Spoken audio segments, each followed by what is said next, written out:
award-winning Tennessee Wildcast is on the air with the latest on hunting, fishing, boating, wildlife watching, and all things outdoors. Make welcome your host, drummer and outdoor expert novice, Jason Harmon. Hello, everybody, and welcome back to this edition of Tennessee Wildcast. We appreciate you tuning in. Thanks for watching and listening. Jason Holland is back with us again for another show. Mr. Jason Holland Fishing is what I was wanting to say there at the beginning. Well, hey, you got it. We got there. Start off a little bumpy, but we got there at the end. It's all that matters. Hey, thanks for having me back. You know I love doing the Wildcast. It's my favorite thing to do. It's fun. I mean, you're our expert on it when it comes to fishing. You keep us in line here on how to do it. I mean, we got the biologists to help us with that side, but you're out there helping us to show people how to do it. Well, I appreciate that. Expert, that is a big, tall order, so no pressure. How'd you like that, Mr. Don? Just drop the weight on my shoulders as soon as we start this show. You got perfect. More knowledge in it than I do. I love to fish, but you go more in depth. Well, in depth. In depth. Did I say deep? Is that just a cue? Was that a transition? Maybe. I don't know. We haven't talked about our radio station yet, though. Hey, we need to. They're important. We are going deep today, though. Okay, you ready? I am. WBMC, McMinnville, AM 960. They cover the show. They have the show on their station on Sundays at 12:30. Sunday at 12:30. Yeah. Hey, as soon as you get out of church, kick on the radio, and you'll get to hear all this, hopefully some good information and / nonsense that comes out of my mouth sometimes. And so you can listen to as you're driving to go get some fried chicken. Yeah. After church on Sunday. There you go. Turn this in if you're in McMinnville. Yeah, you can't get the Chick-fil-A, but you can get the KFC. Well, yeah, you can't. You have to get Jesus chicken on Monday through Saturday. That's it. Yeah, you can't get it on Sunday. But yeah, we appreciate our radio partners. WBMC McMinnville. It's AM 960. Sundays at 12:30. We appreciate all our radio partners who run the show and get the word out there and help us spread the word. Don't forget our podcasting platforms. We're out there on those as well, and then our social media: YouTube, Facebook, Instagram, all those fun places. You can catch the show, you can watch it, you can listen to it. There's so many options, so go check it out. Yeah, go check it out. I mean, it's good if you can watch it. I mean, you just have to look at us, but it's. We do like to throw up some baits and have some pictures. Pictures. I like that picture. Hey, we show pictures sometimes. We sometimes. I don't know. I mean, you haven't showed me a picture of you catching big fish lately. Yeah, well, it's just because apparently I don't know how to do that anymore. Jeez. Man, I'm cursed with small. I got numbers going right now, but I haven't caught any. Just nothing to get super excited about from a size standpoint. But, here's the thing. I don't get to go nearly as much as I want to. Because if that was the case, I would do it every day. Yeah. But now at this point, there's something about going. I'm enjoying catching. I always want to catch quality, right? You always want to catch that big fish, and it's a ton of fun. Now I'm in that point where I like taking, I like to take my kids, take some friends or whoever that may not be into it as much as I am, and man, they just don't have the same level of experience that know if they catch a 5-pounder, really what that means. For me, like a 5-pounder, 6, 7, 8. I mean, it's huge. It's I appreciate it. Again, if you're not fishing a bunch, I mean, yeah, it's a huge fish and that's exciting, but they're more interested in catching, hey, we went out and we caught 25 fish today. I would personally rather go out and catch, like 2 5-pounders. But again, it's just all about your experience level and what you've done in the past. And so the quality is important, but especially when we're getting into fishing. We actually talked about this on the show as you're getting, especially your children or grandchildren, whatever the case may be, as you're getting them into fishing. And don't go out and take them bass fishing. Oh, no. No, don't do that. You're going to ruin them. They're going to think that's their first experience with fishing, and it's a completely scenario. Go get a box of crickets, a little crappie hook, and a bobber, and go hit your local ponds or wherever. Buy your license. Don't be dumb. Buy your license. Come on. But go out and let them experience that where they catch.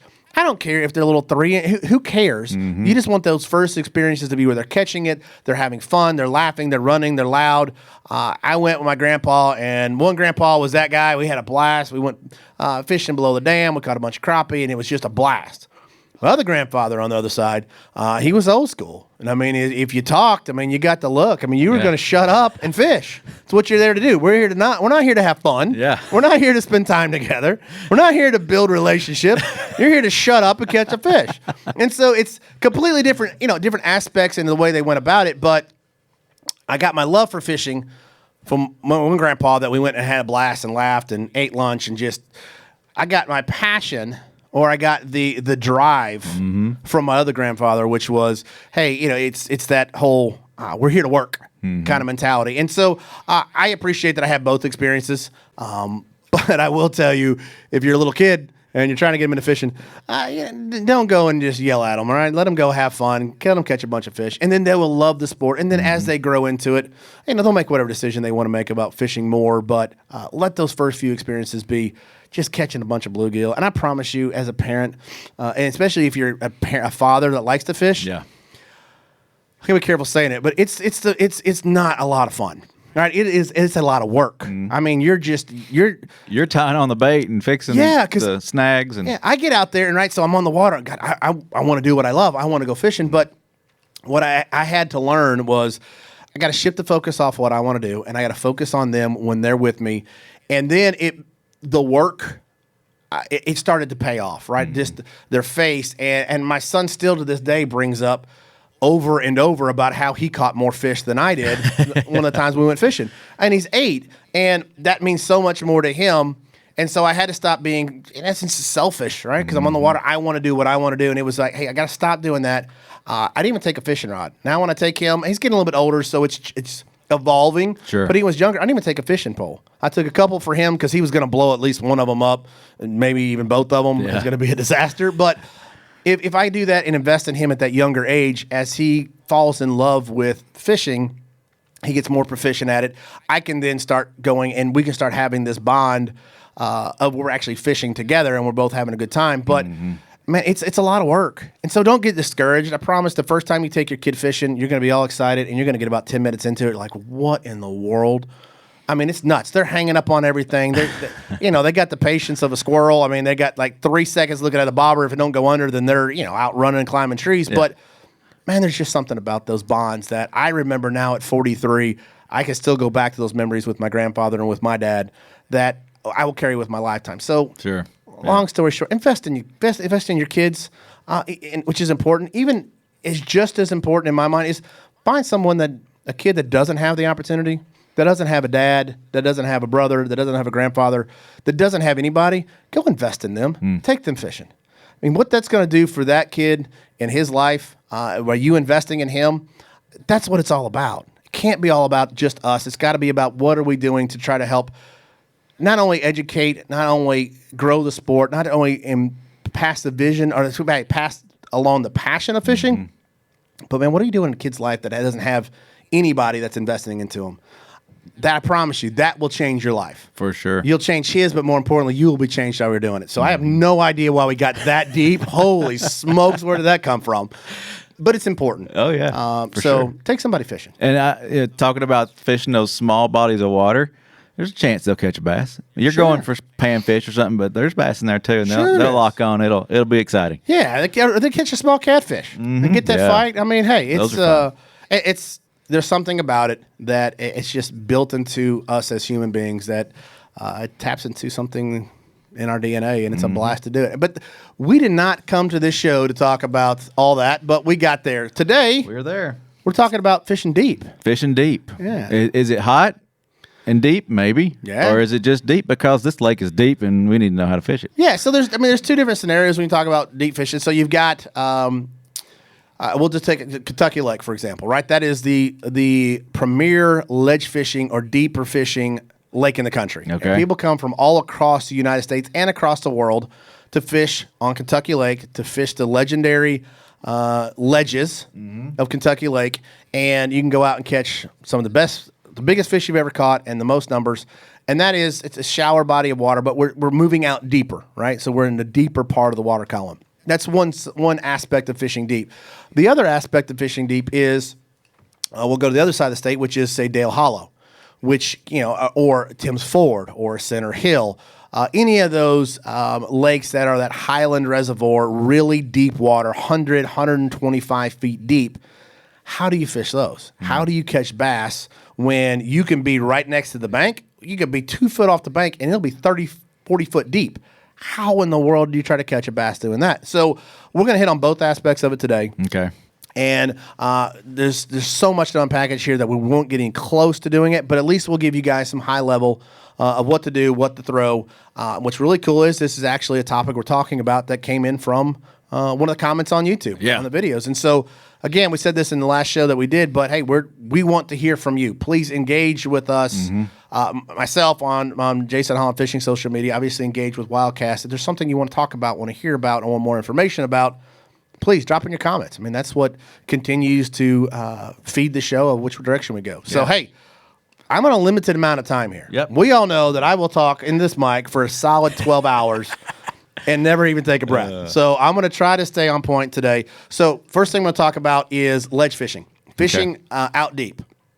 And when I say deep, that's going to be what I consider deep, anywhere from, in essence, 18 to 30 foot. Okay. All right, you can say 15. I like 18 to 20 foot to that 30 foot range. That's what I consider deep, and that's relative to where you're at. But here locally in the state of Tennessee, that's what we're going to focus on. And so really what that happens is it's hotter. And so what will happen is the bait fish will first the bass will be up spawning. The bait fish will be up there. And in essence, what happens is the bass, the predatory fish, will follow the forage fish. And as it gets hot, the balls of shad will go out and they'll suspend over these deeper drops or these humps or these these parts of the lake that go from shallower to deeper, right? They like to suspend in that. And so a lot of times the shad will move up at night or early in the morning in the shallower part, and they will feed, and the bass will move up there, and they'll feed on them. And then this whole cycle, the shad will move out a little bit deeper, and the bass will sit there on the ledges and waiting. And a lot of this is current-driven as well, sitting there waiting in a current break, as we talked about in previous shows, to feed. And so what we're trying to do is we're trying to mimic what they're feeding on. And so this is where in your fishing deep, you'll throw up, typically I will sit out in the deeper part of the water. Say I'll sit out here in 35 or 40 feet in my boat, and I will cast up to the topper part, which could be anywhere between 8 to 10 feet, and I'll either, drag something across the bottom, or I'll reel something that's going to come off in the shallower part, and then obviously it's going to have this drop, and these bass are typically going to be sitting right there on that transition part, and I want something that's coming along, and then typically when it bounces off that shallower part, and where the bottom drops and my bait will be a little bit higher than that, that's where the bass will then kind of have that predatory instincts and go out and they'll bite it. So I'm going to throw typically crankbaits. Okay. Deep diving crankbaits, baits that dive to 20, 25 foot deep. Hitting the bottom, right? You got it. I want that sucker just absolutely rooting around like a pig up there and just making commotion. And then what happens is it's coming across that shallow part, and then as soon as it pops free from that shallow part to where that drop is, triggers the bass, and then they will reach out and grab it. And man, it's a ton of fun, because what's really cool is the bass that time of year are going to be schooled up. And so you could have schools of 25, 50, hundreds of fish, of bass in a school. And once when they hear the term firing up the school, all that means is it's got everybody in the school looking up saying, hey, what's going on? It's time to eat.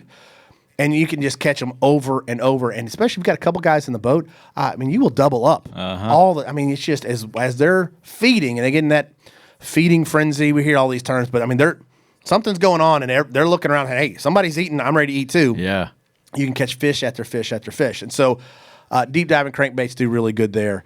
Slow rolling a swim bait right along the bottom, and as soon as that thing pops loose off that where it goes from the shallow to the deep, they will absolutely unload. It's a ton of fun. And so really what you've happened is you followed the fish all the way through the cycle, right? So wintertime, they were out deep. Then we followed them up springtime. They went to the points and then secondary points. Then they moved all the way back to the creeks to spawn. Then they worked their way back out in the post spawn, hitting those same points. And now summertime, they have transitioned out to that deeper water. And so all you've done from a fisherman standpoint is you just followed the fish. Yeah. Right? You followed every single part of the lake where they're at. Now they're out deep. And so football jigs work really good. This is a missile baits. Typically, these ledges and out deep are going to be more rock or shell bed, so harder bottoms. I love a football jig in those scenarios. Less chance of hanging up.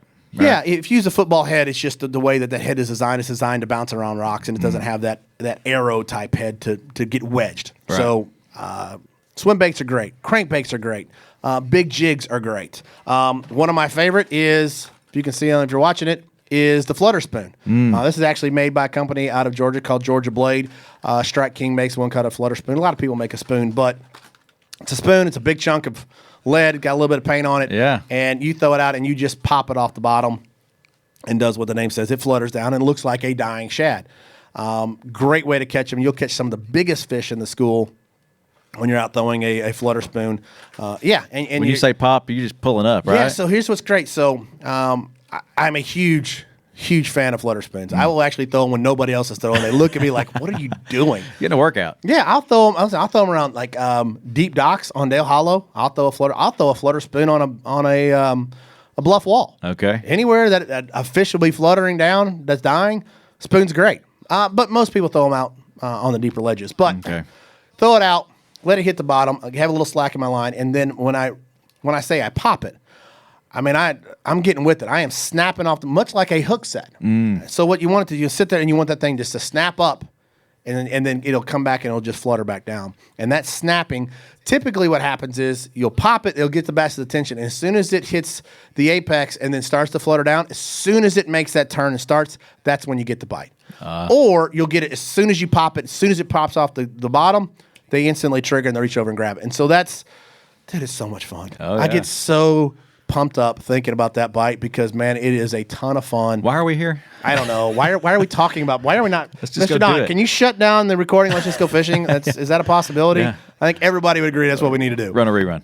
Yeah. So that's what we're talking deep. And so what we're trying to do is we're trying to mimic the fish. And typically it's at summertime. You're going to have the bait fish have been growing, and so you have a bigger bait that the bass are feeding on. So now is a really good time to bring out your 10, 12-inch worms, to bring out your 5 to 6 inch flutter spoons, your big 3/4 ounce to 1 ounce jigs, these really big baits, because it's matching the size of what they've had all, this whole spring and summertime to be growing. The bait's bigger fish. and so that's what they're going to be keying on from a bait size. So do that, jigs. If you get out there, you're not catching fish. You know that you're seeing them on the graph, but they're not biting.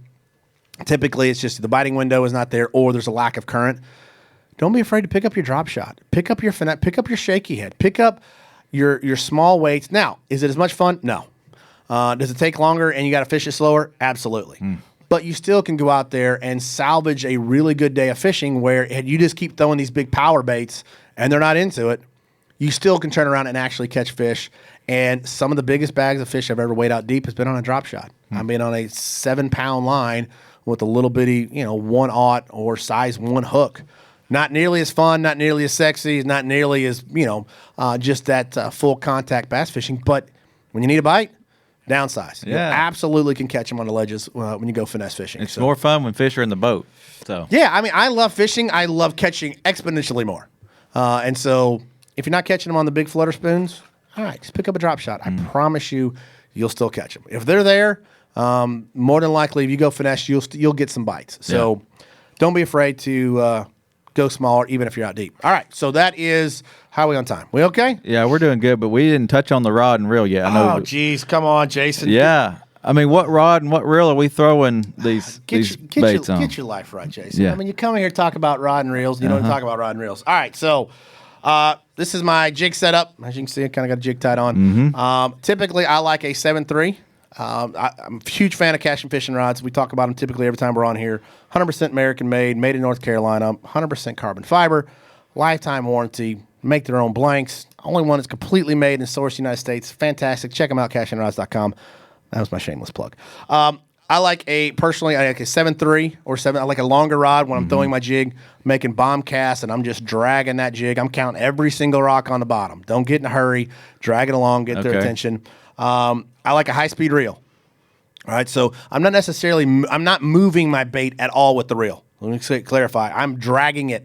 So I'll pull up my slack, and then I'm just going to use my rod, and I'm going to drag that bait with my rod along the bottom, not using my reel. All I use my reel for in that scenario is I'm just picking up the slack.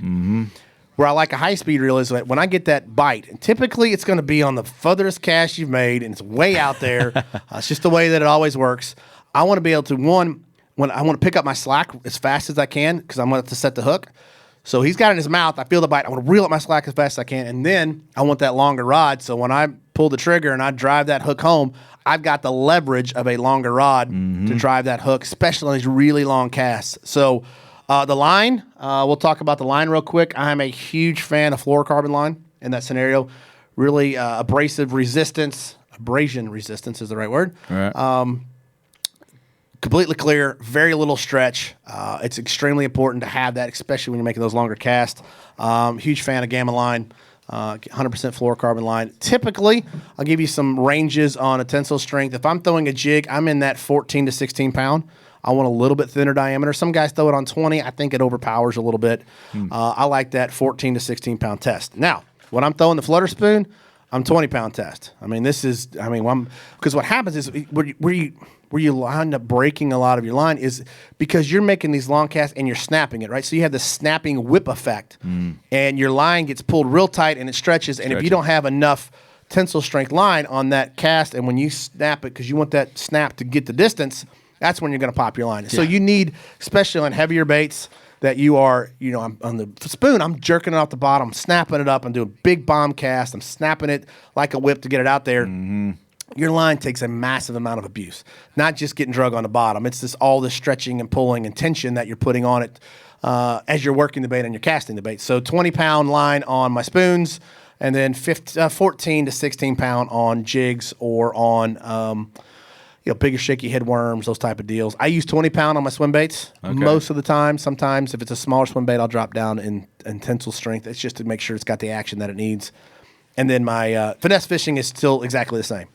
I'm using anywhere between 12 to 16 pound braided line with a 7 pound to 8 pound fluorocarbon leader tied on. That's my setup. So rod, reel, line. We cover all that? All the secrets. All right, good. There's the real secrets. There's the real secrets. Also on my, I didn't really hit on it real fast, but the deep cranking rod, I like a longer rod, 7.6, a 7.8. Again, I'm throwing out that plug that's an ounce and a quarter. I use a little bit thicker line. Typically, I like to crank. If it's shallow cranking, I like the 10 to 12 pound. If I'm throwing a bigger crankbait, this is always up for debate. Some guys are different. I like a 14 pound, something a little bit, because again, I'm snapping a 1 ounce bait. I'm slinging the bejesus out of it. Yeah. I want a little bit stronger line. If not, many times I've done that cast and just watch my bait keep sailing because I snapped the line. That's going to happen. It will, but I like a little bit thicker line to try to minimize that. So that's fishing deep in a shallower body of water. Off the ledges, yeah. Yes, sir. So now we're going to transition real quick to actually fishing in a super deep lake. We'll just use Dale Hollow as a point of reference, but you can get Tim's Ford, Center Hill. Okay. Here in the state. You go up East Tennessee, they got some deep clear lakes as well. In those scenarios, what happens is deep becomes relative. You take a Kentucky lake or you take a Old Hickory lake here, deep is going to be that 40-foot in less range. It's just, the average depth of that lake is, I think Old Hickory's, don't quote me on this, but it's somewhere in the 30s, like mid to high 30s is the average depth when you look at it from a channel standpoint. Well, you got the Dale Hollow and you're sitting in 100, 100 and a quarter. Yeah. Like, how in the world do I catch a bass in 125 foot of water? Well, everything changes in that scenario. So they do not relate to the bottom, right? So they're not relating to the bottom because it's 125 foot deep. Yeah. So they're not relating to that. Now, you can move back up into the creeks, and they do start relating to the bottom a little bit. But where they relate is two things. One, they relate on vertical drops, right? And so that's where they don't sit on the bottom, but they relate to a vertical drop. If you actually, they'll be turned facing opposite way what you think they're facing. They're actually facing the rock wall. Okay. So they suspend, and they don't face out looking toward the depth of the lake. They actually look at the bluff wall. Interesting. Yeah. Okay. We won't have time to go into why they do that, but they do. And then also, they will suspend. A suspended bass is probably one of the hardest bass to catch. The bass that you'll never catch is a spook bass. You'll never catch him. The other scenario is dirty, ice cold, dirty water, and typically a clear lake. It's a nightmare. It's almost impossible to catch them. They're not going to bite. Yeah. Very rarely. I think probably the thirdest. Thirdest? Is that even a word? The third most hard? No, Mr. Dodd's like, yeah, no, Jason, you're a moron. The third most. There's murdering the King's English over here. The third hardest. The third hardest. My wife's going to have fun picking me on that one. That's great. Listen to that, yell, and tell how dumb I am. The third hardest bass to catch is a suspended bass. And just because everything that you're used to thinking and doing completely changes. And so you have to get baits that will draw them up. So things that work really well, depending on time of year, but an umbrella rig, sometimes called the Alabama rig. Yeah, we've discussed that We before. have. An umbrella rig is a fantastic way. We'll absolutely call them. Because typically in those scenarios, you're dealing with very, very clean water, right? You got this Highland reservoir, very clean water, very clear. And so they transition from, say, an Old Hickory, which is a silt bottom, and they're primarily the way that they work is at looking for profile against the dirty water, and they're also on vibration.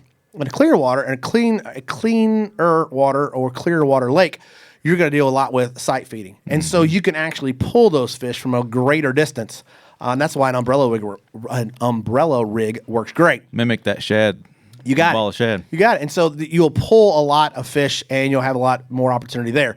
Another thing that works great is jerk baits. And so where you want to look is, let me back up. So rod and reel, Alabama umbrella rig, Alabama rig. There's very specific rods for that. I personally like a 7.6 to a 7.10. Heavy action, heavy power, but with a faster action. I like a lighter tip because I'm finessing that more. I'm not just tanking and cranking and wind it, which some guys do. I'm actually making that umbrella rig flare. I'm making it have movement instead of just chunk and reel. If you do that, you're gonna wind up you're gonna get more bites. Really, what it boils down to. And then jerkbait rod. I like my personal favorite is a 6.9, a 6.6 to a 6.9.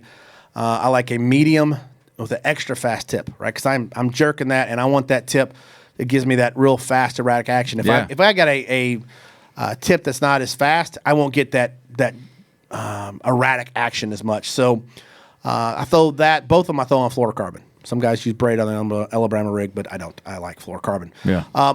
So you're looking to draw fish up. Oh boy, here we go. I want to wrap up fast. Another great opportunity is to throw an underspin. Well, it's a jig head with a little bitty blade, and it's got a small little, like a zoom fluke. All right, we're familiar with that on the back of it. And that you'll just kind of throw out. The same thing you're doing. You're not going to go 100 feet deep. The idea is to figure out where these bass are holding, and typically it's right underneath the ball of shad, and typically 30 to 40 feet. Okay. And you're going to count down. You're going to throw your bait out, and you're going to count down. Typically, you're about a foot a second, depending on how heavy the bait is. And once you get down to wherever depth that you need to be at, you just slowly reel it back. And I promise you it's painful.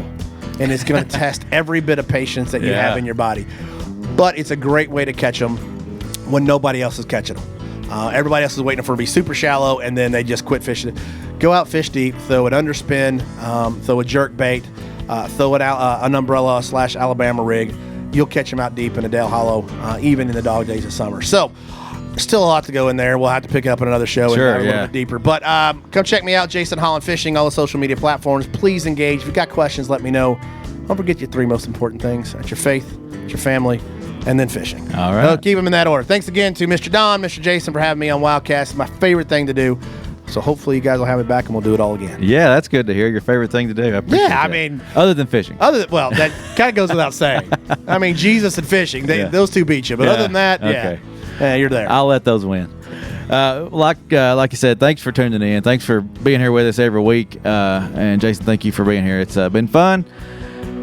This is Tennessee Wildcast. Remember tnwildlife.org for all things outdoors in Tennessee, and we'll see you next time. Thanks for tuning in. Stay connected with TWRA by visiting our website at tnwildlife.org and follow us on Facebook, Twitter, and Instagram. Hey, it's all about Tennessee wildlife.